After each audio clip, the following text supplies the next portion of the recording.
ছোট ভাই ডেকে প্রশ্ন করলো আমাকে, পৃথিবী গোলাকার জেনেছি আমি বই পড়ে, কোরআন কি পৃথিবীর আকার সম্পর্কে স্পষ্ট করে কিছু বলে? ব্যঙ্গ করে প্রশ্ন করলো। ভেবেছিল পৃথিবীর আকার বলা নাই কোরআনে।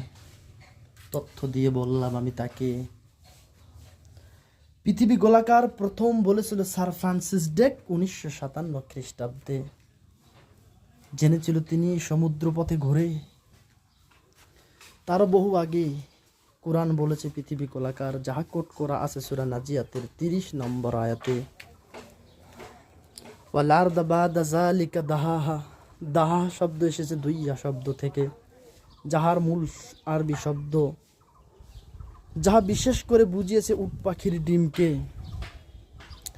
বিজ্ঞানের কল্যাণে জেনেছি আমরা পৃথিবী গোলাকার নয়, একেবারে পৃথিবী বর্তুলাকার,